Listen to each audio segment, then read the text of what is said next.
Okay, very good. We're live. All right. Well, thanks for joining us today for our Tax Planning 2020 webinar. My name's Drew.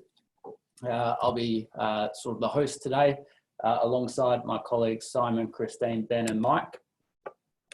A bit of background about myself. I'm a director here at Munro's, trained accountant, and I love to say that I help business owners achieve more profit, pay less tax, and live happier lives. At least that's the goal. And I'm currently on the third week of the push-up challenge.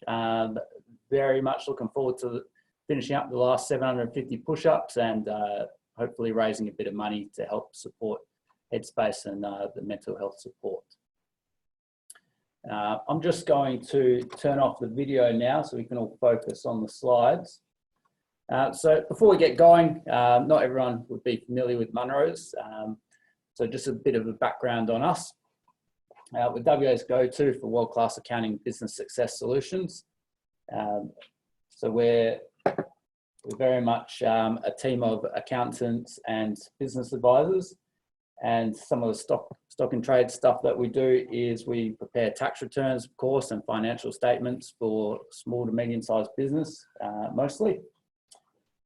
We also do due diligence. That's if you're going to purchase a business, you can do a due diligence report, business validity deep dive there.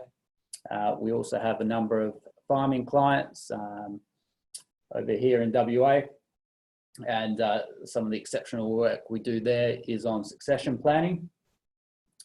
We're also known as Australia's go-to advisor when it comes to cryptocurrency and blockchain. And generally, we're just all about helping you minimize that tax and achieve your business success story, whatever that means to you. So if you do happen to look us up on Google, we're very proud of our Google reviews, 5-star rating, quite a number there. Just produced a select few of the reviews to show here. And then let's get on to the tax planning component of today. So today, each of us are going to talk for about anywhere between 10, 15, 20 minutes on various tax matters. Generally, Simon's going to be talking about the current government stimulus measures, followed by Ben. He's going to go through most of the sort of annual health check matters that you'd want to look at for tax savings. Mike will then go on to look at more of the structuring and long-term planning mechanisms. And then Christine's going to be talking a lot about superannuation. Throughout today's webinar, I do encourage you to use that Q&A button to submit any questions that you have. We've got some pre-submitted questions already, which we're going to address towards the end of the webinar. And then we'll try and also answer any questions that come up throughout the webinar. So just hit that Q&A button and submit your questions that way. And of course, just the usual disclaimer that you would obviously hear is that everything today is general in nature. It's not specifically tailored to your circumstances. So do not rely upon this for your own situation. If you do need tailored advice, of course, we're here and available. Yeah, and very much the webinar is about imparting knowledge onto you so you can make informed decisions. And we're here to help any way we can. So please do feel free to use our services should you need them. We specifically want to mention, if a lot of people have existing relationships with their accountants, and just if your accountant isn't having this conversation with you, then we would encourage you to perhaps make the switch to Munro's. Okay, so what is tax planning? Tax planning is it's really about the process of legally minimizing your tax as much as possible. And that when we come to as much as possible, obviously we've got to work within the framework of the law, and then also what is actually commercially possible for you. So here at Munro's, the approach we have is we will do as much as we can for you. We're certainly not working for the ATO, but we definitely aren't going to cross the boundaries and do anything illegal. How does that look for our clients? The way it works is generally this time of year, heading into June, we're very busy doing a number of smart tax plans for our clients. That involves assessing the year-to-date situation, what's the financial position, what's the profit and loss to the year-to-date. Obviously, everything's quite all over the place this year with COVID-19, and then also the projections for the rest of the year. Take that into consideration, then consider, okay, what options are available to help alleviate the tax as much as possible that's coming up. And then to help give assurance to our clients, we give them a 12-month projection for their upcoming tax payments, and that really helps with the cash flow. And then also this time of year, and something else that I thought worthwhile mentioning is that you might consider upgrading your bookkeeping system. It's great to have that, start getting that prepared and ready, and then kick it off on the 1st of July, so you've got a brand new bookkeeping system for the whole financial year. So I'm about to just introduce Simon here. Now, I know, Simon, you're going to be talking much about the government stimulus measures. And what I wanted to do was, I thought we'd run a poll for everyone about the JobKeeper. So we're just kicking off a poll there. Hopefully everyone can see it. Are you claiming JobKeeper? Just quite interested to see the responses here. Thank you. They're starting to come through. Quite a number of people are claiming JobKeeper at the moment and receiving the payments. I'll just keep that poll open for another 5 seconds. Give a few more to get in. All right, fantastic. Let's end that poll there and just show everyone the results. Brilliant. So as we can see, more than 50% here today are claiming the JobKeeper and have received the payment. That's good. Those who have enrolled, who haven't yet claimed the payments, it will be quite important that you get onto that matter. I'm sure Simon will touch upon that. So brilliant. So I'll just close that up. And so just about to introduce Simon. Simon, I asked Simon yesterday, I said, Simon, what are you all about? And he said, I'm all about, I love helping people. So I thought that was a fantastic quote, so I put it up there for Simon. Simon, I'm going to chuck the video on so you can say hello to everyone. Hey. Hello, everyone. Yeah, thanks, Drew. And yeah, welcome everyone along this morning. Hope you get a lot out of it. As per my slide, if I can work this machine, there we go, thank you.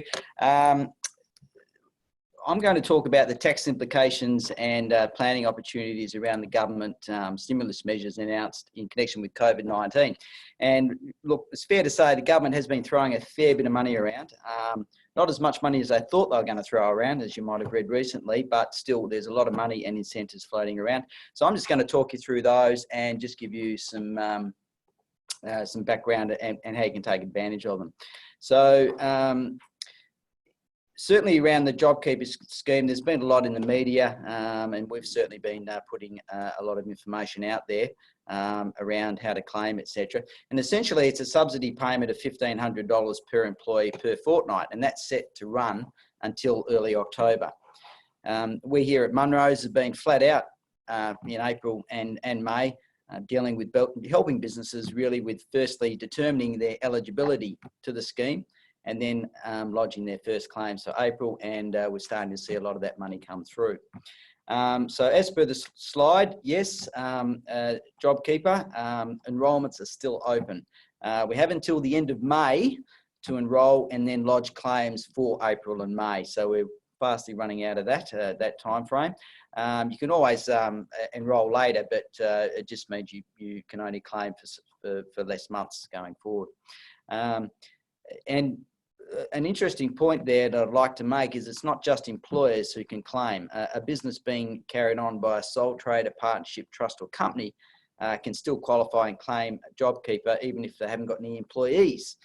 Simply put, a claim can be made for a person who is not an employee, such as, but they still work in the business. That's the examples of those would be the sole trader, a partner in a partnership, or a beneficiary of a trust, or a director of a company that's not actually being paid. So that's been quite interesting, and we've certainly been processing a lot of those claims for business clients. And yes, as per the slide, JobKeeper subsidy is assessable for income tax. So you'll be declaring that in your business and or personal tax returns during the year. So just bear in mind, and I'll make the point that the receipt of this income, the JobKeeper subsidy, is not used to measure turnover, and that's important when we're trying to measure whether you qualify with that 30% reduction. So make sure when you are, if you are recording it into your bookkeeping software, that the GST code on that is firstly not applicable, and then that should generate, and make sure that your reports that you're generating for lodgement of your business activity statements are done correctly and won't be reported as turnover. Okay. The next slide, just dealing with the cash flow boost. And this is one of the real early announcements from the government, and is proving really handy for businesses that employ people. So for employers with a turnover less than $50 million, it is delivered as a credit when the activity statements are lodged. So we've already seen these coming through, a lot of clients getting the benefit of this money.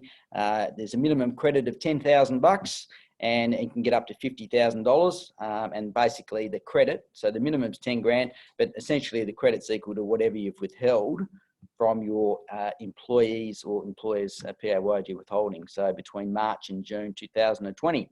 And the extra kicker there is that you'll receive whatever you received or qualified for the period up until June 20, you'll get exactly the same amount for the period from July to September.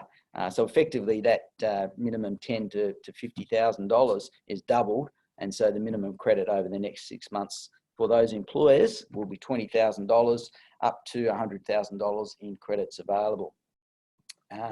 As indicated in the slide, the cash flow boost credit is non-assessable, so that's another bonus and going to be very helpful. The credit is automatic, so really nothing for us to do or for you to do. Once you lodge your activity statement, the ATO processes it on your behalf.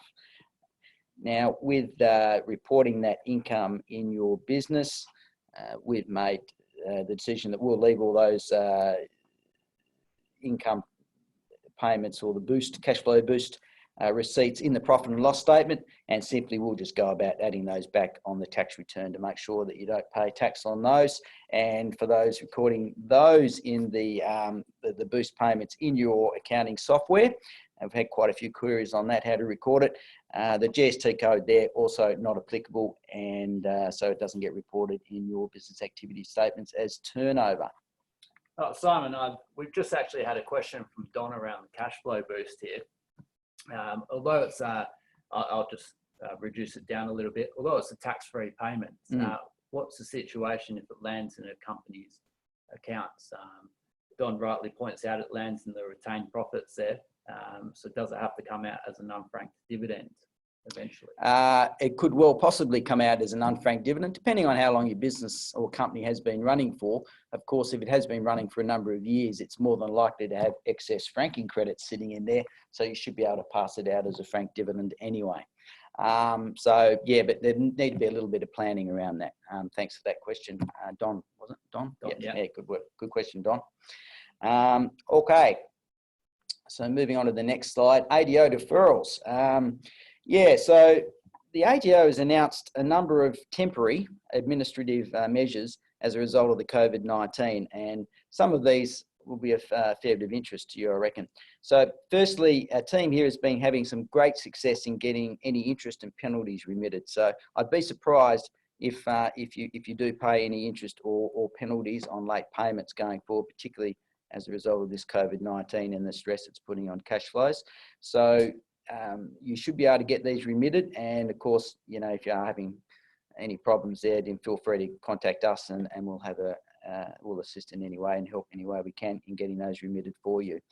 And moving along, there's the ATO has also offered to defer the payment of income tax and fringe benefits tax till September 2020.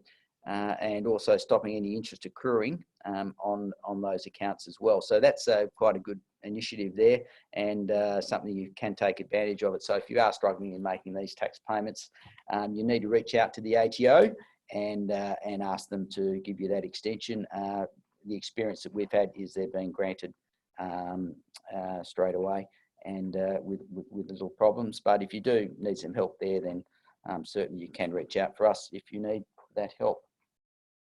Now, I've put down there PAYG instalment variations. So many business people would have been paying pay-as-you-go tax on their earnings as they go throughout the year, and you can have the option now to choose to amend those, particularly given COVID-19 and the impact it may have had on your business cash flow. And the positive news there is you can also claim a refund for any PAYG you might have already paid. From what the administrative measure that the ATO has announced is that they won't be charging any penalties or interest if you get the PAYG variation wrong, which is what they have been able to do in the past. So any shortfalls at year end, there won't be any penalties there. And so that really, varying your PAYG for a business in particular is a really good cash flow option. It just gives you a bit more cash in the bank so that you can weather whatever comes your way going forward in this environment. Just remember that if you do vary your PAYG tax down and get some refunds, of course, and you are paying tax for that year, then all you're doing is delaying your tax bill until you lodge your tax returns next year. But anyway, a deferral of tax for up to 12 months is a pretty good way to go, I would have thought. Moving on to the next slide. We've got, how do I go back through? There we go. Thank you. Okay, so the government's also fairly early on in the COVID-19 experience, they announced some incentives to get businesses to invest, particularly in the June 2020 quarter, because they sort of identified that there was going to be a drop-off in business activity. So first up, and there's quite a good one, is the instant asset write-off. So that's applying from the 12th of March to 30th of June, and you get an instant tax deduction for any purchases up to $150,000. So that's up from $30,000 previously. So that's a good bonus. And importantly, that at the moment is legislated to drop to $1,000 for small business enterprises with a turnover of less than 10 million. That's after 30th of June. So there definitely is an incentive at the moment to get in before 30th of June and buy anything. Interestingly, it's new or secondhand, so it doesn't matter whether the item or plant you're buying is new or secondhand. It applies to businesses with a turnover of up to 500 million, this particular incentive.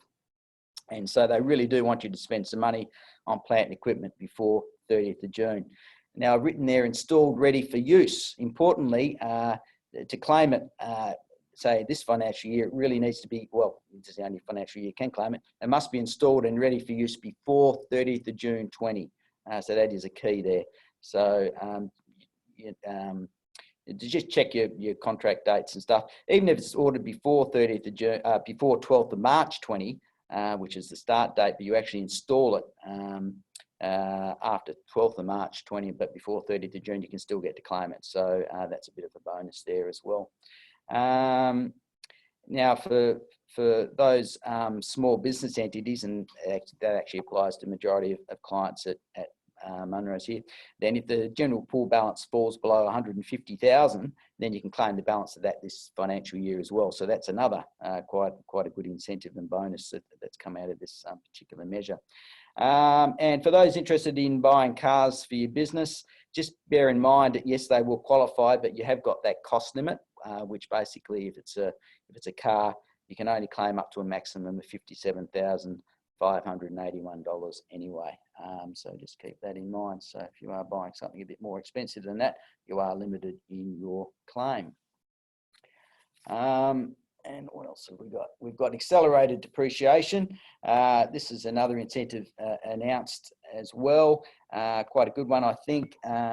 Interestingly, this one goes for 12 months longer than the instant asset write-off. You've got till 12th of March to 30th of June 2021. And essentially what you get is an extra, well, you get a bonus 50% tax deduction of the purchase price. You get an upfront tax deduction of 50%, and then the remaining balance is depreciated as per normal.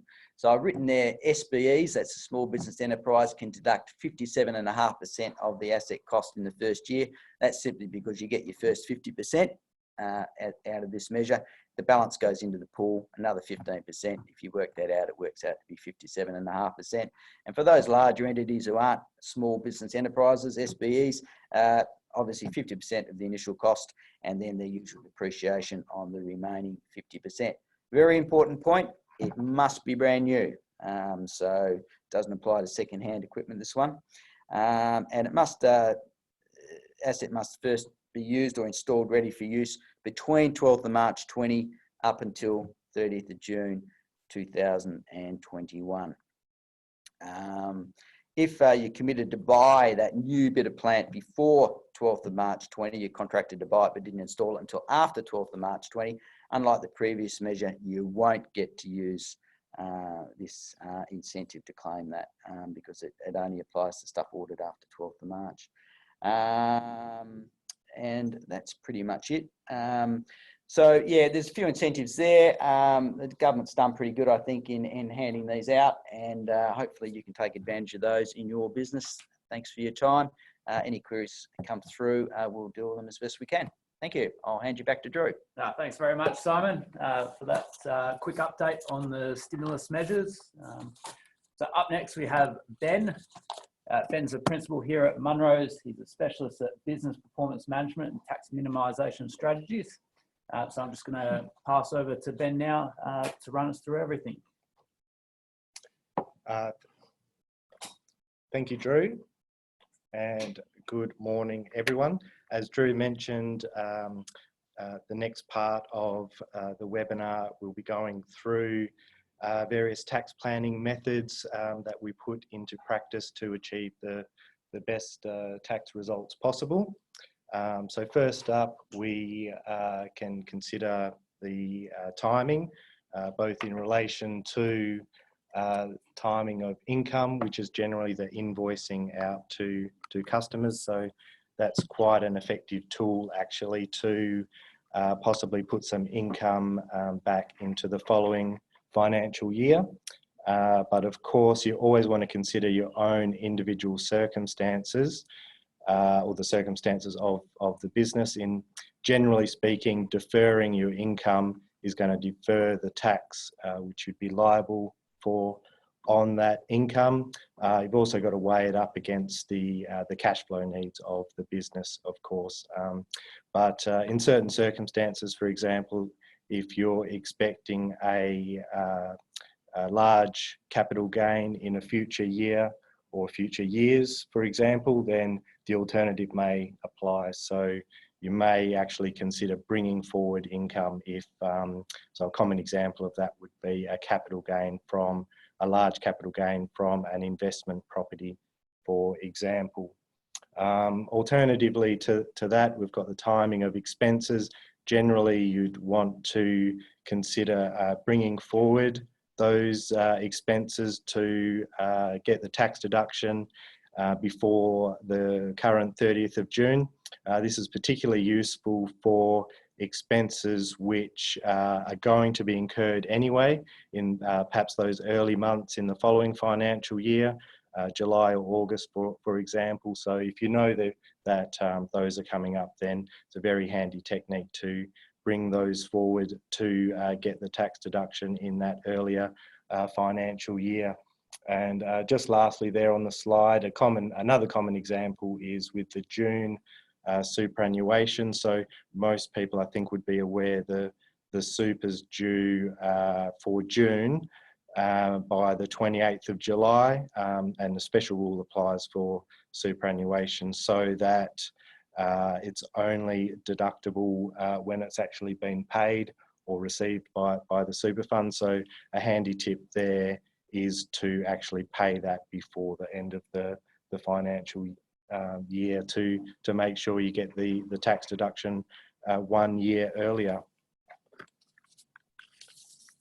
Moving on to the next slide there, So most businesses who carry inventory or a large amount of inventory, it'll be necessary to do a stock take at or near the end of the financial year. So there's three stock valuation methods that can be used. They're listed on the slide there. First being cost, second being market selling value, the third being replacement value. Now, it's generally preferable to use the method which produces the lowest stock valuation. That's because the value of closing stock gets added to the business's taxable profit for the year. So yeah, you generally want to keep that as low as possible. And just lastly there, it's always a good idea just to consider if there's any obsolete stock items, for example, just make sure that they've got no value rolling through to the end of the financial year stock valuation. Next up, we've got fixed asset registers and depreciation schedules. So end of financial year, of course, is the ideal time to do a detailed review of the business's fixed asset register. So if you haven't already done so, consider for those small business entities, you may consider taking advantage of the pooling or small business entity depreciation pool, that is. So it basically gives a higher amount of depreciation. Also consider if there are assets which no longer exist or perhaps don't have any value, you probably want to write them off or scrap them from the schedule.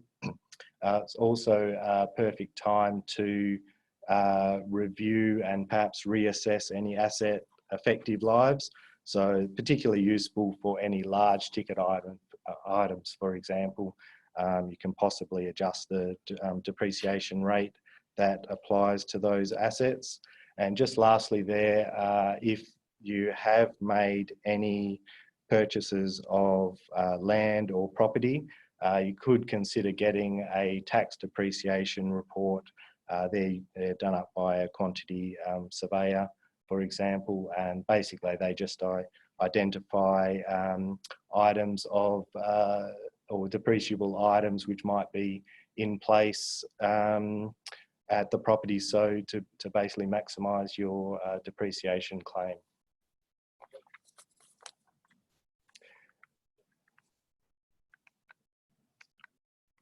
A few other handy bits of information for the end of financial year.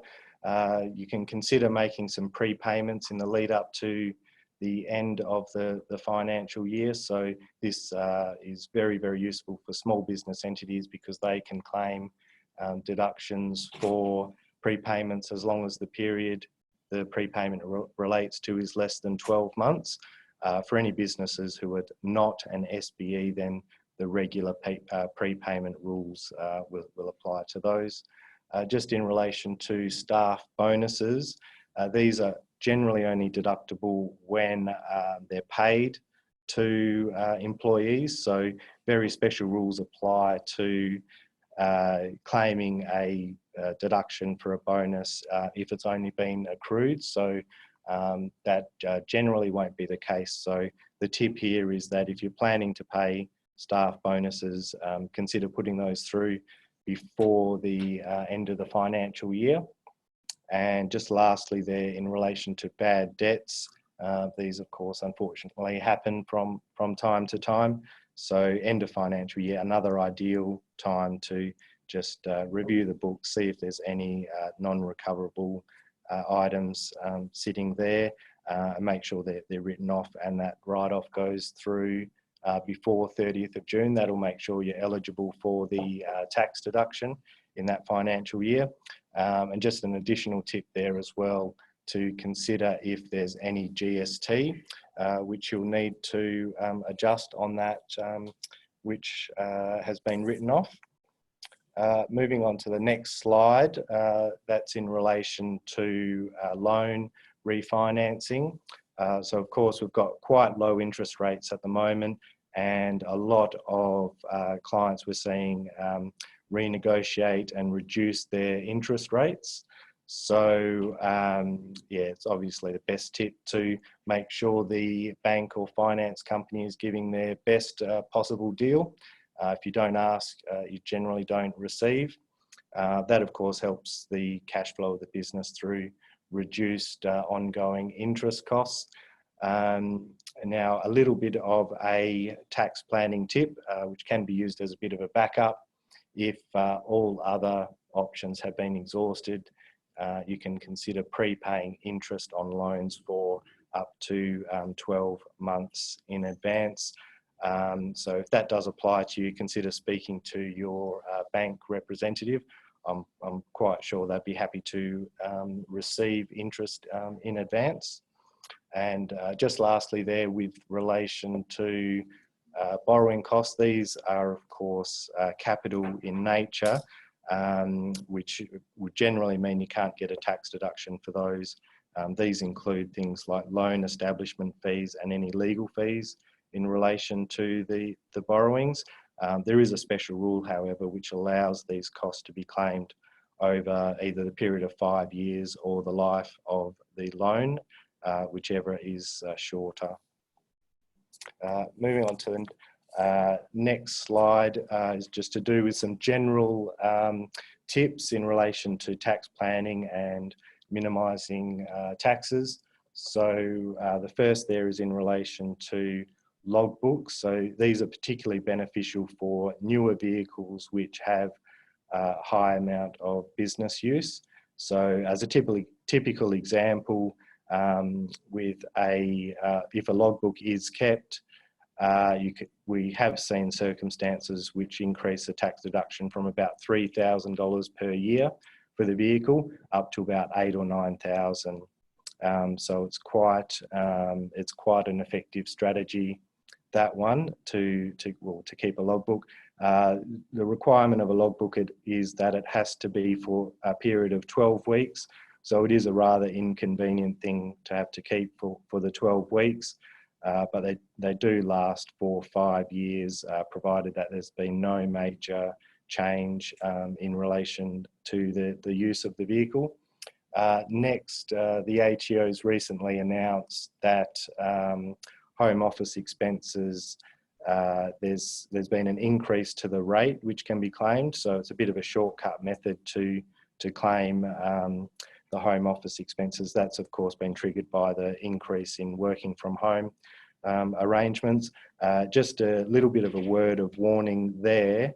If you are claiming the actual costs for home office expenses, then just be careful with that, because that might mean that you'll lose the full benefit of the capital gains tax exemption, which applies to the family home.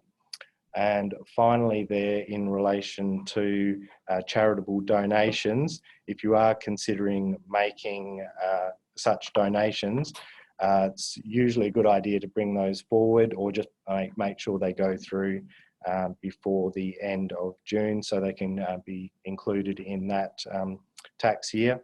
And just lastly, in relation to donations, actually, a little bit of an estate planning matter. If you have got charities named in your will to basically benefit from your estate, then just be mindful that there won't actually be any tax benefit gained from bequeathing the inheritance to the charity. So that concludes that section of the webinar. So yeah, I'd like to hand you back over to Drew. Thank you very much. Thanks very much, Ben. Some great advice there for sure. I definitely know that last bit about the donations with the estate planning. That's something that not too many people are aware of. It's very important. Also, you spoke about stock take. You know, there is, although it's actually, I suppose, relatively simple process there, there actually can be a lot that can be done there to save tax. Like for instance, you don't have to use the same method for all your stock. You can you get to select and choose whichever method works best. And I also do note we have a great question pre-submitted by Gloria around the loan refinancing, which we'll address later. So before we get on to Mike, we're just going to run another poll here.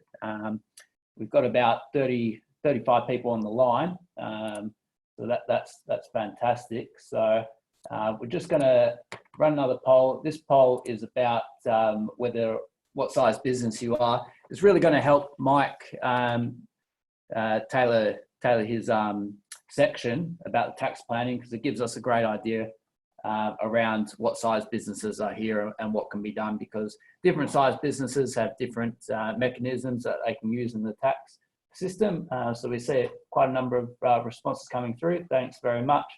We'll just keep that open for another 5 seconds. And all right, so we have the majority of people have voted now.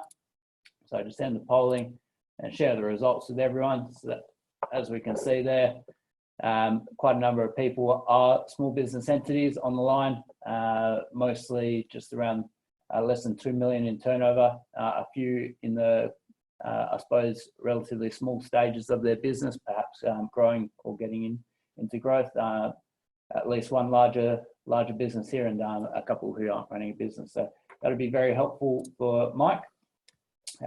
So I'm just introducing Mike. Mike likes to help in all facets of business and saving tax. So Mike, I'm just going to quickly turn on your video. There we go. Now give us a wave. Oh, brilliant. And away you go, Mike. Okay, thanks, Drew. So my first topic today is really aimed at our primary producer listeners, if there are any of you out there. And FMDs, basically when you make a deposit to an FMD, if you're a farmer, etc., in the primary production area, you get a deduction, an outright deduction. It's pretty well like a term deposit, whereby you're earning interest on that term deposit, which is assessable income personally. And then, but the catch is when you draw it out of the FMD, it's outright assessable income to you. But it is a mechanism of deferring income to a future year for our, as I said, our primary producer listeners. So it's important to look at perhaps doing a tax estimate before the 30th of June to determine whether there's any tax savings by making a deposit to an FMD, or alternatively, if you're running a bit short of cash and you have got money already in an FMD, what's the tax effect of withdrawing that FMD before the 30th of June? Next topic is Division 7A. For you, those of you who don't know, Division 7A is a Tax Act provision that basically deals with loans made from companies to shareholders of their associates. There's pretty well 3 main ways you can get money out of a company. Firstly, there's salary, then there's dividends, and then there's loans. If you make if you do it via loans, you do need to have in place a written loan agreement. You need to make minimum annual repayments each year, and interest is required to be charged at the ATO benchmark rate, which is currently 5.37%. And also the loan has to have a maximum term of 7 years if it's unsecured. So the way you make those loan repayments each year is by usually either by declaring an assessable dividend from the company, or actually physically paying cash back to the company. And in the first loan repayment isn't actually required to be made until the year after the company makes the loan. And there's an opportunity that if you repay that loan either before your tax return is due to be lodged for the company that year, or when you actually lodge your tax return, then there doesn't need to be interest charged by the company on that loan. And therefore, you mentioned, sorry, we went back. Okay. Sorry, the bit of a slide malfunction. So you can see there the 5th of June 2020, so that's an extended lodgement date for smaller companies' tax returns. So that gives us a little bit more of a, short window between now and next week to make any loan repayments to avoid having the company charge interest on those loan repayments, on those Div 7A loans. The next point there is franking credits available. So as I said before, a common way of actually making these minimum Division 7A loan repayments is via the declaration of dividends. So we need to make sure that we have sufficient franking credits available there in order to pay out such dividends as fully franked dividends, which reduces the incidence of tax at the ultimate individual shareholder level. And if you haven't got sufficient franking credits, then it'd be a good idea if you can to actually physically find the cash to be able to contribute the money back into the company. Then if you do declare a dividend in order to make those minimum Division 7A loan repayments, then yeah, it's just important to make sure you have got money set aside to pay the top-up tax liability on such a dividend that may arise on lodgement of your personal returns. So essentially, a company, when it pays a dividend, the ultimate individual shareholders are going to be assessed on the amount of the dividend plus grossed up for the franking credits. And then depending on what their marginal tax rate, if that is greater than the attaching franking credit, then they'll have what's called top-up tax payable when they lodge their individual return. Now, coming up to 1 July, it's a pretty good idea to have a look at your structure, seeing whether it still suits your needs, whether you've outgrown it, you know, from a point of view of whether you need to now achieve greater income splitting, asset protection, or even access to what's known as the small business CGT concessions. So you can get changing structures. There is certain CGT rollover relief that you can get. Although you do need to bear in mind stamp duty implications because there's not usually as good rollover relief there.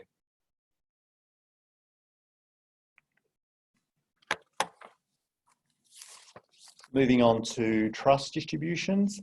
So it's important around the 30th of June to have your trustee resolution in place of who your family trust is going to be distributing its taxable income to. Because otherwise, if there's not a resolution in place, then effectively the trustee can be assessed at a flat rate of 47 cents in the dollar on the taxable income of the trust. And a trust is also required to lodge a TFN or do TFN reporting for any new potential beneficiaries of the trust to the ATO by no later than the 28th of July, 2020. So that's if you've got new beneficiaries of the trust this year. For example, if it's recently turned, you've got children who have recently turned 18, they become adults, whereby they become a lot more tax effective for you to be able to distribute to. Or you might have a new son or daughter-in-law that's come into the family who you perhaps might be comfortable in distributing some income to them in order to reduce the family's incidence of tax. Or alternatively, there might be a new company or trust that you've set up recently within your group, whereby you need to report the TFN for such entities and individuals to the ATO. Otherwise, the trustee does have an obligation to withhold 47% tax on any distributions to those new beneficiaries. Also, it's just in terms of, you can see there's some change in the tax rates that are going to occur. So these are legislated tax rates, whereby you can see that the thresholds are blown out quite a bit in the 2024 to 25 year. And in between there, in the 2023 year, there is some tax rate changes as well, where, for example, the 32.5% tax bracket is actually going to be between 45,000 and 120,000. So the way a bucket company works is that, say, a family trust distributes income down to the bucket company. And then, as I mentioned on the previous slide, in terms of you can put a Division 7A loan in place in order to basically defer some of that income, say in the current year, to future income years. And obviously you can see with these change in the tax rates, that might have a benefit of deferring some tax via those dividends that need to be declared each year into a future year in order to benefit from those marginal tax rates. Or alternatively, you might have one of your children perhaps turning 18 in the next few years, and therefore that bucket company mechanism is a good way in terms of deferring the incidence of taxation out to a future year. This is bearing in mind that a bucket company generally has either a 27.5% tax rate if it receives business income, or a 30% tax rate if it's got passive income being received down from the family trust.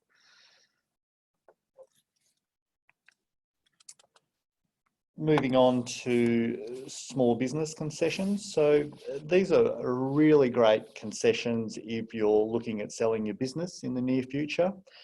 So say selling your goodwill in your business, or you've got some business premises which you're intending to sell, and these small business CGT concessions can look at reducing any capital gains tax down to nil. So it's very handy. There's a number of eligibility criteria in order to access these concessions, and including that if your business turnover is above 2 million, your net assets need to be less than 6 million. However, the good news here is that your 6 million net asset figure excludes your main residence, as well as what money you have in superannuation. So therefore, if you're looking at selling your business or your business premises within the next year or so, then it's a good idea to take a review of your net assets to see whether you're going to be fall below that 6 million limit. And if you're not, then it's a good idea to plan ahead and try and get those assets down. And that might be via using available superannuation limits, which Christine will cover for you a bit later. Or if you're feeling generous, you could look at gifting some money assets to your children, although bearing in mind there might be some tax and other implications that might cause. And in the extreme, or not the extreme, but if you're going to upgrade your main residence shortly anyway, then you might look at bringing that forward and ploughing some more money into your main residence in order to get it outside, get that money outside your 6 million net asset test for these small business concessions. The next one there is testamentary trusts. So while tax is at the forefront of your mind at this time of the year, it's a good idea to dust off your wills and just make sure that those wills still meet your intentions and that they've also been drawn in a tax effective way. So a testamentary trust is a highly effective tool to include in your will, the ability to set one up.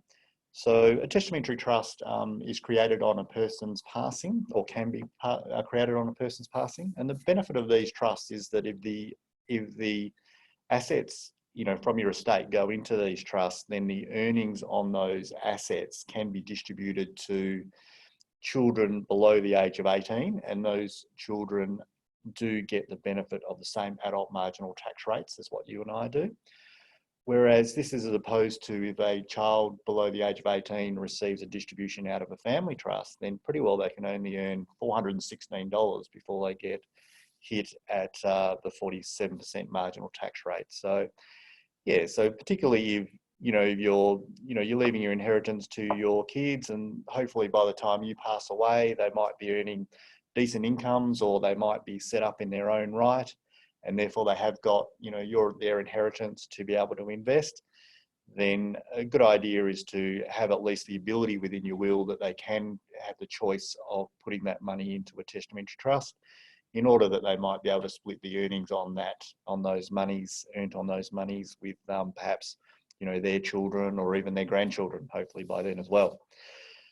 So testamentary trusts are also they do have some asset protection benefits as well, and it's also they're beneficial if perhaps that you don't quite trust those beneficiaries to manage the money themselves.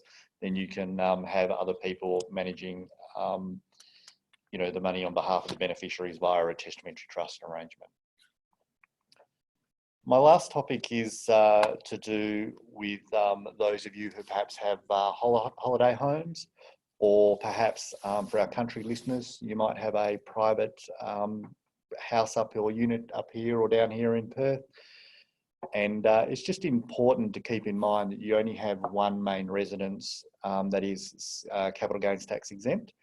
So therefore, if any of these holiday homes or Perth properties or whatever used for private uses are purchased post capital gains, so post 19th of September 1985, that it's important that we keep the holding costs for these properties because they will reduce the eventual capital gain made on that property. So when I'm talking about holding costs, I'm talking about keeping a track of all your rates and taxes, repairs and maintenance, improvements, etc., which, as I said, will count towards the cost base and reduce those capital gains.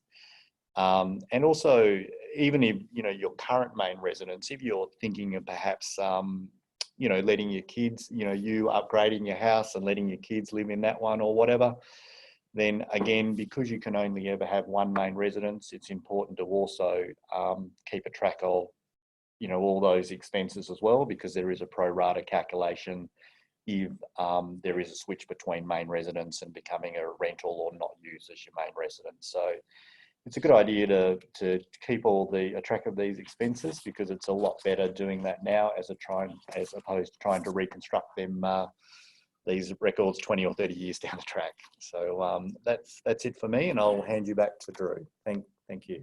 Thanks very much, Mike. You got some great points there, and I don't think people actually realise how much tax can be saved now and in the future. So thanks for running through some of those options with us. I know that I've been involved in some tax planning strategies which have saved over 500 grand for some clients. Quite complex, obviously, those ones, but some great success results there. So we're very soon just about to hand you over to Christine. Christine's our last speaker before we get into the Q&A. I do note that we're probably going to run a bit over time, so I don't want Christine to feel too rushed. I just want to mention that, yeah, we will go over time, but I think there's certainly a lot of value still in this, and everyone's still hanging around, still have over 30 people here. So we're going to try and answer as many questions as we can later. What we'll do is we'll just run our final poll before going on over to Christine. So this poll is about superannuation. Nice simple one. Are you already taking advantage of some non-compulsory extra super contributions? It's a question to ask because Christine is going to touch upon superannuation quite a lot here today. So thanks everyone for getting your votes in there. I'll just close up the poll now. And we've got about 30% yes and 70% no. So there's definitely some options there to be had. So Christine will run through them for you, and possibly some more that you might not be aware of. So who is Christine? Christine is a director here at Munros. She's a personal advisor, enjoys working with business owners and their close family, and particularly have a good focus on the longer term, as we were speaking about recently, Christine. So let me turn the video on so you can give everyone a wave. There we go. Hello, everybody. Good morning. Yes, there. Morning still. Yeah. Okay, fantastic. All right, I'll turn that off and we'll get the slides moving. Away you go, Christine. Thank you, Drew. All right, okay. One of the mostly used strategy to reduce your tax liability is by making deductible contribution to minimize your tax in a particular year. Obviously, it depends on each of your individual circumstances to determine whether it's a suitable strategy for you. Things like if you are getting closer to your retirement age, perhaps making additional deductible contribution is going to be more attractive than those of you who are in early 30 and is about to invest in your first home, and also family situation like the number of children you have, school fees or private school fees, and your level of personal debt. That's obviously is crucial to consider. They are crucial to consider before making any deductible contributions. As the webinar is on tax planning, I'll be focusing more on the concessional or deductible contribution. So most taxpayers have got a concessional contribution limit of $25,000. So say for salary earners, the employers usually make the 9.5% superannuation guarantee contribution towards their superannuation account, and it is counted towards this 25K limit. So what's the attractiveness of this superannuation contribution? This contribution is taxed at a flat rate of 15%. And the next point we're talking about is salary sacrifice. which is important because this salary sacrifice amount is also counted towards your 25K concessional contribution limit. Let's go to an example.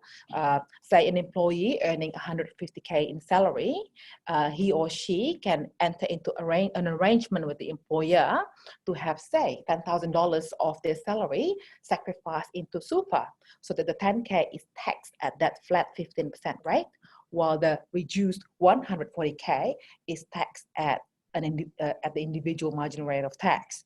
Obviously 15%, that's still a lot more attractive compared to the individual marginal rate of tax, which can go up to as high as 47% in a dollar. And for our salary earners, listeners, actually, the option is widened for us, whereby we can also make voluntary members' contribution. I reckon this is a more flexible option because the employee can control as to how much and when to contribute into their superannuation account. So from my early example, the employee who's earning 150K in salary, they can receive the gross salary of 150K throughout the year, and then say decide towards the end of the year or when it suits them, say, okay, I'll contribute the 10K into super, say in early June, to get some tax benefits there. But you've got to be mindful, this voluntary members contribution is also counted towards your 25K concessional contribution limit. So for our listeners who are not earning salaries, this is one way to reduce your tax by making voluntary member contributions. Say, for example, for those of you who've got large investment income or capital gains from sale of shares or residence or family trust distribution, partnership distribution, this does the work basically. Some documentation must be prepared before your tax return is lodged, so be careful with that. And then we mentioned about the government funds there, actually. So some of the lucky super fund members who's got an account with a good old government untaxed fund, like Gatsby Gold State Super or the West State Super, the 25K concessional contribution limit may not apply to them. So you can rearrange your salary to contribute more towards your contribution, basically. And the additional benefit from this type of superannuation account, when the contribution is received in the super fund, is not taxed, because it's only taxed on the way out when the member is ready to receive their pension or lump sum benefits. So when they retire, basically. So, okay, we're moving to the new one, actually, the carry forward of concessional contribution, which was introduced from 1st of July 19. So with the 25K concessional contribution limit, if it's not fully utilized in a particular year, we can carry it forward to future years. So this system works for 5 years before it expires. So, for example, taxpayers with a large one-off income from like the capital gains, as an example, or if your business has had a bumpy year, then you can consider this option as well. But most importantly, you've got to check your total superannuation balance at 3rd of June previous year. If your balance is less than 500K, you can access this carry forward concessional contribution. The next one is the other way from the carry forward concessional contribution, which is called the reserving strategy. So instead of using the leftover from prior year's limit, you're actually borrowing from next year's concessional contribution limit. So in a particular year, a taxpayer can make deductible contribution of up to $50,000 in a year. So again, it benefits taxpayers who's got a large one-off income and will not repeat in the following year, because you'll be borrowing from next year's limit. And the good thing, say, if you've got a large total superannuation balance under the reserving strategy, you're not bound by the 500K limit. This one, however, it has got a strict implementation rules. Your usual 25K contribution can be contributed at any time during the financial year. But then the 25K that you'll be borrowing from next financial year, it can only be contributed in the last month of the financial year, being June. It will go into your reserve account, and then in July, it'll be reallocated from your reserve account to your own superannuation account. So the implementation is quite restrictive, put it that way. So it might be available to those with self-managed superannuation fund, provided trust deed allows that. But then for those non-SMSF members, you've got to check with your superannuation trustee if they can do this sort of contribution. And be very careful for those of you who are between 65 to 74, prior to making deductible or concessional contribution, you are subject to the work test restriction, whereby you've got to work 40 hours over 30 consecutive days before making your concessional contribution, before making your voluntary member contribution. Now we're moving to the downsizer contribution. The downsizer contribution is quite new as well, because it only started on 1st of July 2018. And if you are 65 years old or older and you've sold your main residence, you probably can access this downsizer contribution. There is no tax deduction by making this contribution, but this is a good way to boost your superannuation balance and perhaps use this strategy to rearrange your superfund estate planning strategy. So under the downsizer contribution, you can contribute up to 300 grand per superannuation member. And so what's the attractiveness of this downsizer contribution? It is not taxable when it's received by your superannuation fund, and it will go towards your tax-free component, which I will cover later under reserving strategy, under recontribution strategy. And the other attractiveness is you don't have to acquire another replacement residence.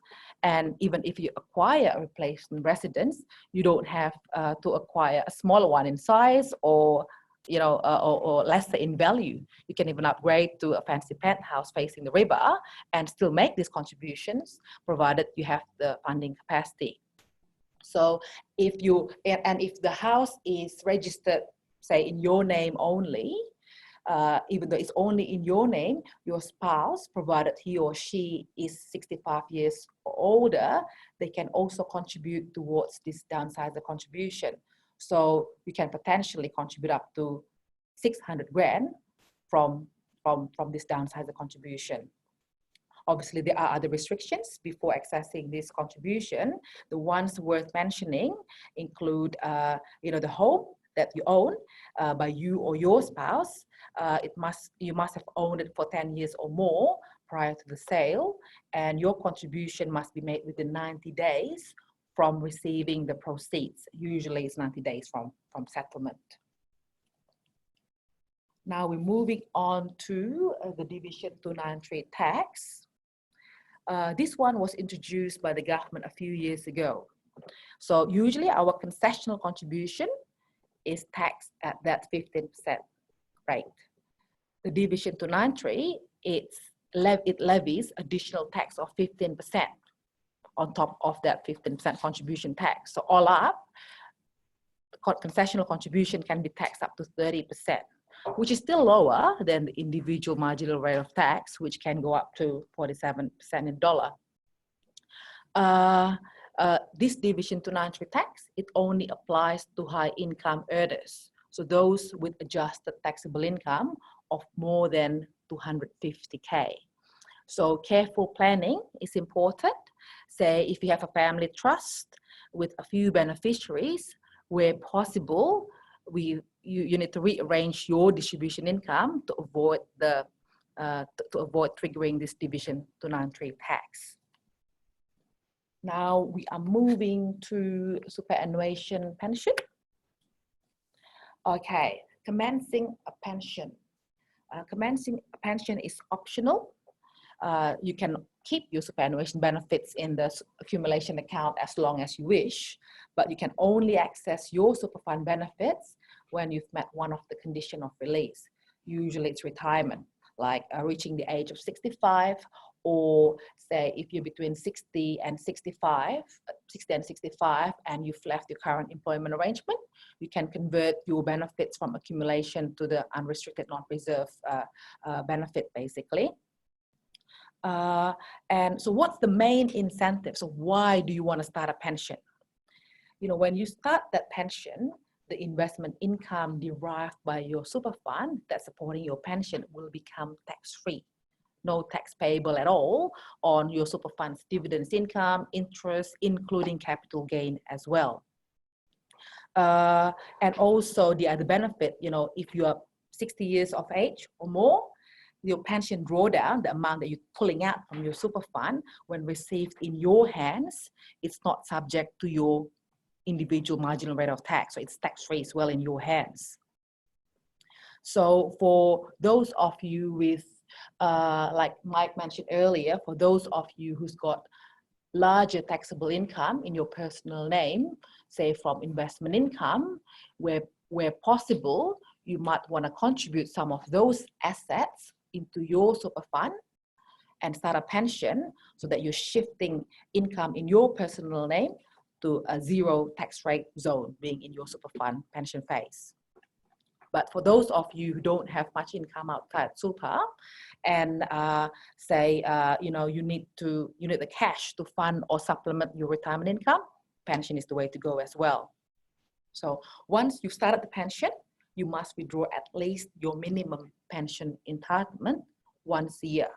So the minimum amount that's calculated depending on your age and your pension balance at the beginning of the year, or when you start your pension. So lots of people think that's it. When you start at the pension, you can't do much else. Not really. You can still make contributions into your super fund so long as you meet all the contributions requirements, basically. Before starting pensions, there are some factors to consider, obviously. Things like Centrelink's age pension, or whether it'll have an impact on your Commonwealth Seniors Health Card, and additional costs from running a pension account, and the size of your pension account, and the different types of investment supporting your pension account. We are going to the recontribution strategy now. This is only available when you have met the conditions of release, and usually when you're receiving pension from your fund. Worth considering when you've got larger super balances. Say, like a good example is our farming clients, who's normally take the farmlands and the farming business for their farming son. And they also have non-farming children, whereby they've allocated their, say a share portfolio and their superannuation benefits for these adult non-farming children. So with these contributions, it's not going to give the pension members immediate tax benefits, but the whole point is rearranging their superannuation fund estate planning to save potentially massive tax on their death. A lot of people think that when you die, your superannuation pension goes out from your super account tax-free. No, not always, basically. It depends on what's behind our superannuation account. We normally have two different components: the taxable component and the tax-free components. Let's start with the good ones, the good component being the tax-free component, which is not very common, unfortunately. So this component, upon our demise, when it goes out wherever it is, your spouse or your adult children, it'll remain tax-free. The taxable component, unfortunately, the more common ones, when it goes out to your adult children, say if your spouse has predeceased you and it goes out to your adult children, or in my early example, the non-farming children, the taxable component will be taxed at 15% or 17%. Why I said earlier that this is the common one in our superannuation account, our employer contribution, when it goes into your super, it forms part of the taxable component. The income derived in our superannuation account goes towards the taxable component. The growth The investment growth within our super fund goes towards this taxable component. Hence, our taxable components usually builds up, whereas the tax-free, it's a fixed balance basically. So I recommend that you check out your superannuation statement and see what your taxable components is and multiply that by 15%, and you'll be surprised as to how much you potentially will donate to the ATO upon your demise if you don't reconsider your estate planning strategy. The whole idea of this withdrawal and recontribution strategy is to minimize or eliminate that death tax. The way it works, you pull out some of the amounts from your pension accounts to reduce or eliminate taxable components within your super fund, and then you put the withdrawn amount back into your superannuation account under one of the available contribution limits. The most common ones are, non-concessional contribution under the bring forward rule, or like the one that I mentioned earlier, being the downsizer contribution, or the one that Mike mentioned earlier, being the CGT, the capital gains retirement exemption. So with careful planning and consideration, which can take a few years towards retirement age or turning 65, I reckon you may be able to convert a good size of your unwanted taxable component into tax-free component, and most importantly, by using the funds within your super fund accounts. You don't have to fork it out from the funds that you have or you may not have from outside super. My final topic this morning is on Medicare levy surcharge. Most taxpayers are paying Medicare levy of 2% of their taxable income. This surcharge, it's levied on top of the Medicare levy. So for taxpayers who don't have an appropriate level of hospital cover and have income above certain threshold, the levy ranges from 1 to 1.5%. So it can be quite substantial actually. The whole idea is to encourage taxpayers to take up private hospital insurance cover. And if you have dependents, they must also be covered under your policy. So what's important, if you anticipate a large income, please ensure you have set up the appropriate private hospital cover for you and your dependents as early as possible.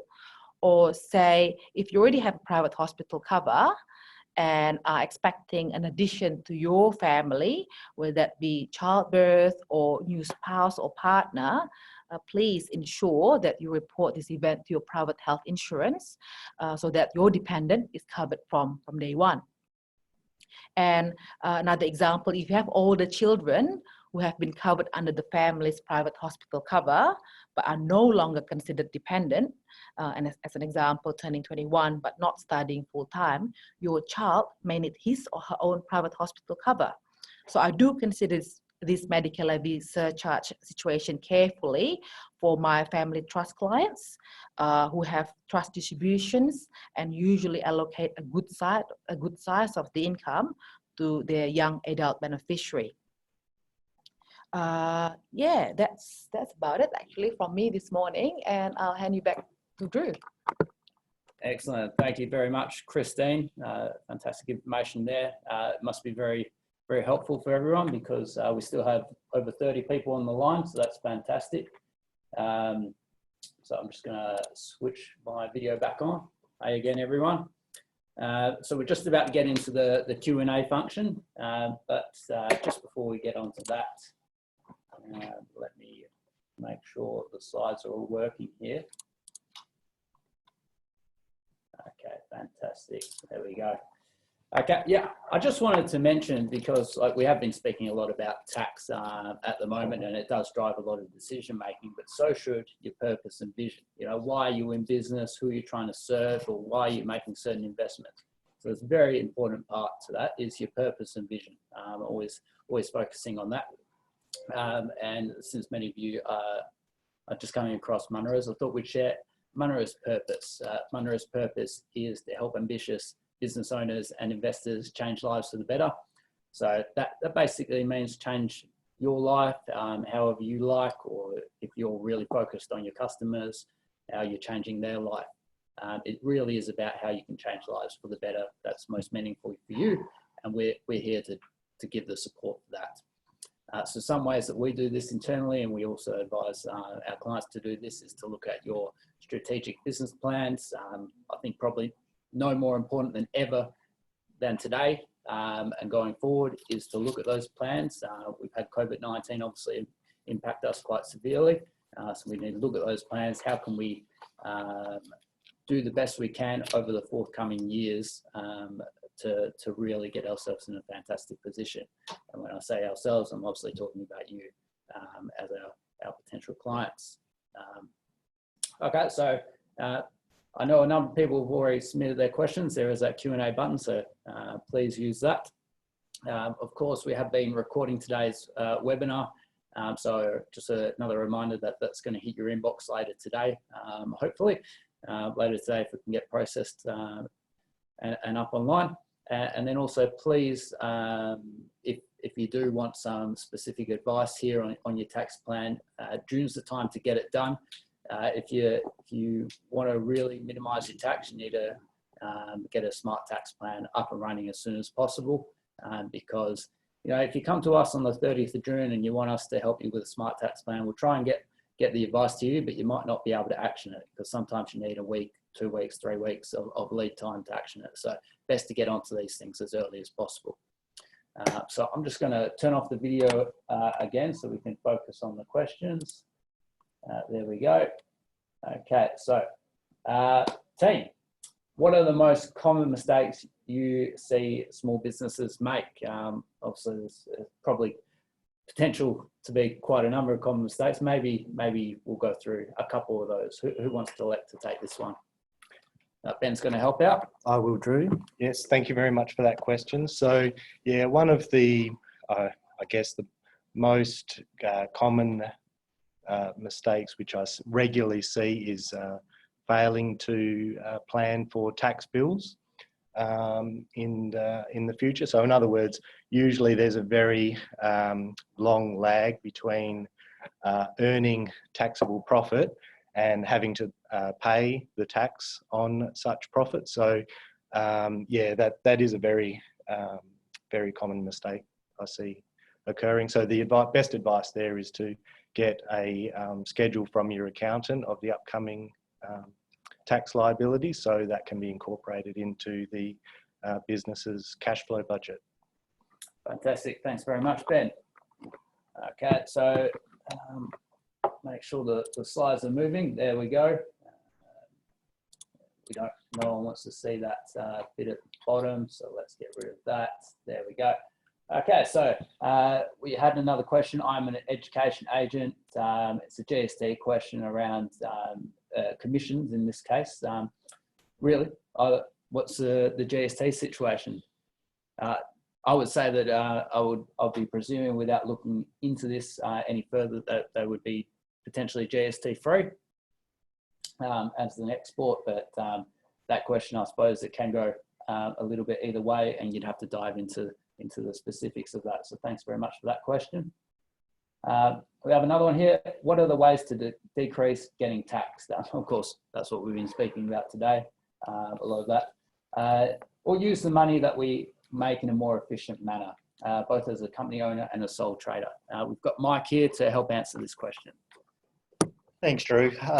Yeah, look, I mean, it depends on what structure you're in at the moment. And say if you're in a company and you've got like a family trust hanging off of that company, or being the shareholder in that company, you could look at obviously paying out dividends and then splitting income via that family trust with,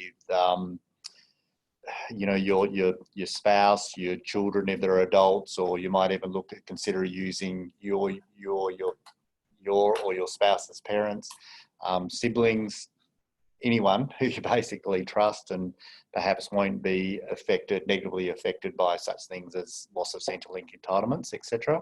So splitting income really is one of your primary tax saving mechanisms. The next one, as Christine covered quite comprehensively, is obviously superannuation contributions. And then probably another one is looking at running perhaps personal vehicles through your companies or trusts.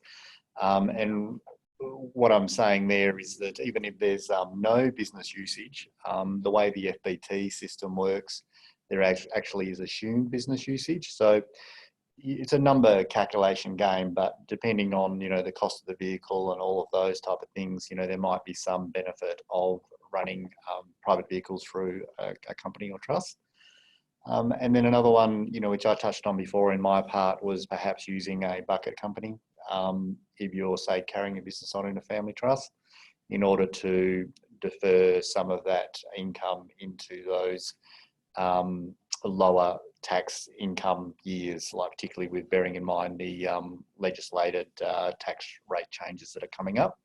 Although having said that, there's another election in between, and we've obviously been affected by COVID, so it's whether they're going to increase the tax rates on us, who knows.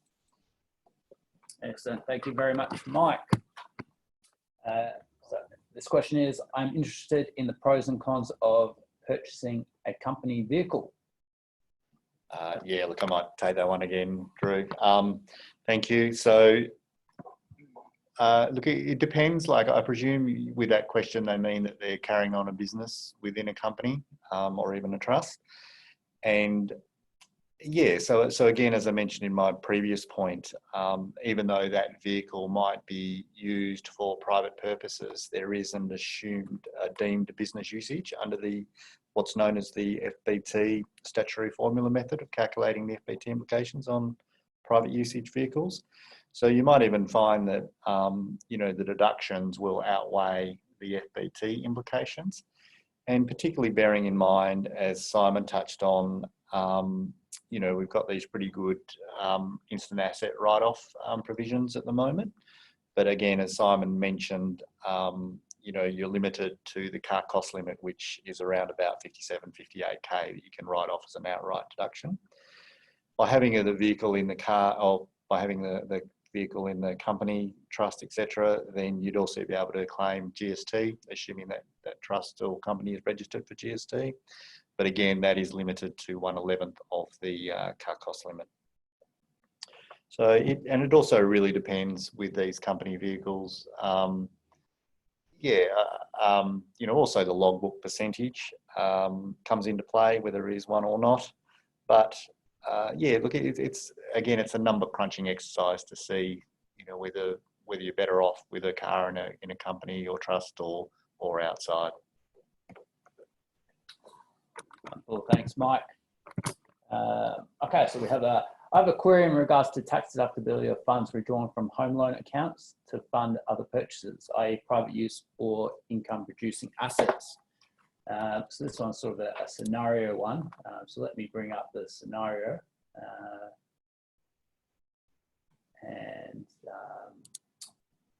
Oh, sorry, this doesn't seem to want me to share the scenario with you, so I'll just have to say it to you. So we've got scenario one, property A. Before purchase of property B, there's a home loan balance of 300 grand and a redraw facility of 100 grand. It's owner occupied. They want to purchase property B, which seems that it's going to be a 400 grand home loan on there, and then they want to rent out property A, I believe it is. So the question is, will the interest charged on 400,000 for the investment loan, because the original owner occupied property is now turned into an investment loan for the bank, is that tax deductible?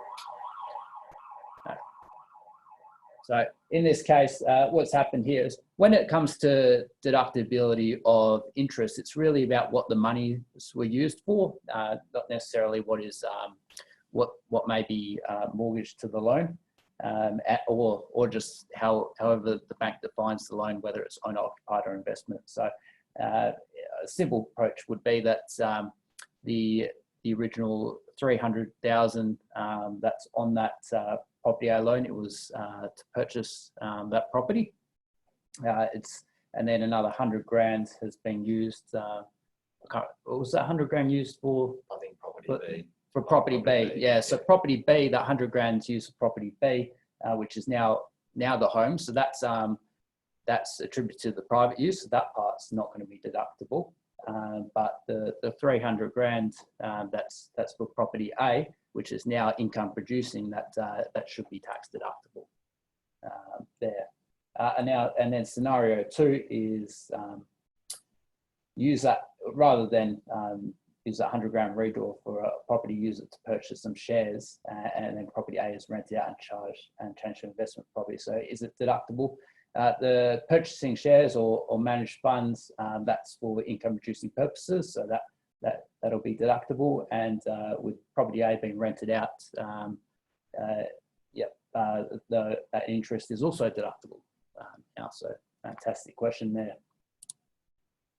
So that's all the pre-submitted questions. So we'll head on to answering the questions that you've submitted throughout this webinar. We'll only go for a few more minutes. So I just wanted to again mention the recording is going to be going to your inbox. And of course, if your accountant isn't having this conversation with you, then make the switch to Munro's. So just bringing up the Q&A box, we have 15 questions there. We've still got 27 people on the line, so that's fantastic. Must be getting some great, fantastic information to you. So let's go through this. Emily asks, can you provide advice tips for startup companies? We certainly can. There's a lot to go through there. A lot of today's webinar has covered that information, but I suggest that just reach out to us, and we're happy to have a quick chat with you to get you in the right direction. Aaron asks, will a family trust situation for a small business? I complete a majority of billable hours on a lump sum fee basis. My partner is also a director of the trust and an overarching company. What is your advice about splitting income between myself and my partner? My income 80K, partner, other income 30K. Yep. Mike's jumping in for this one. Thanks, Mike. Yeah, look, Aaron, with that question, it really boils down to the personal services income legislation. So there's basically income, or there's this legislation within the Tax Act which says that if it's really earned from your personal effort, then it pretty well that income needs to be declared to you personally. So even if it's earned through a company or a trust, then pretty well that income does need to flow out to you. And that's particularly if your partner hasn't got the skills related to your type of activity. So they're more of administration and all of that, then you still can't really split income with them, unfortunately. Brilliant. Thanks, Mike. So with the Cashflow Boost in a family trust, is that accessible? I think this one was submitted during the time when we were talking about the Cashflow Boost, although it's not accessible when it gets trapped in a company, can potentially be taxed. If it's flown through a family trust, it still remains to be non-assessable income. It just may impact the taxability of those distributions and how it flows through there.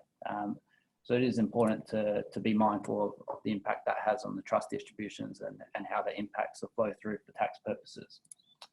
And then Aaron asks, what was the JobKeeper and cash flow coding for tax in Xero? I missed that, sorry. Aaron said the coding in there would be, so it's not reportable for GST purposes. So the coding for Xero that doesn't report it on the BAS is the correct code to be using. Gloria asks, I've lodged my BAS March 2020 quarter with the ATO, but have yet to pay amounts owed to the ATO per my BAS calculation. I have not yet received the cash flow boost. I was told PAYG from employees. Is the delay due to me not paying amounts owed to the ATO? Has anyone come across this one? Yeah, look, it's probably a timing issue with that one. I mean, once you've lodged the BAS, that's all you need to do. And then the ATO will work out automatically what credit you're entitled to. So I'd presume the fact you haven't got any money back is that you might still have a net liability on the BAS. So I'd recommend that you go on, if you lodge your BASs through the business portal, to actually go onto your business portal account and just have a look at your running account, you know, your integrated client account or your GST BAS account, and then you'll just see what amount you do owe and how much Cashflow Boost they have provided to you. Brilliant. Thanks very much, Mike. I'm just going to pick one more question randomly, and then the rest of the questions we'll just try and get back to you off the webinar, because I know a number of people probably need to go now. Let's go with, we've answered a couple of your questions, Aaron, so skip you. Okay, does the decrease in income due to super contribution can be a reason for super withdrawal, or it only has to be as a result of the virus situation? Yes, so this is in regards to the COVID-19 special release of superannuation. Christine, perhaps you just want to answer this one for us? It's not depending on the decrease in income. If you're a sole trader, yes, it is a decrease in income. The test is if your turnover has decreased by 20%, then you can have access to that early release contribution. Say if you are an employee, if your hours have been reduced by 20% or more, then yes, you've got access to your early access to superannuation contribution under COVID-19. Excellent. Well, thanks very much. Thanks very much, team. Thanks very much, everyone, for hanging around. We still have 23 people on the line, so I hope that's been very useful. As I said, the questions which have gone unanswered, we'll do our best to get back to you outside the webinar. I'm just going to turn off the recording now,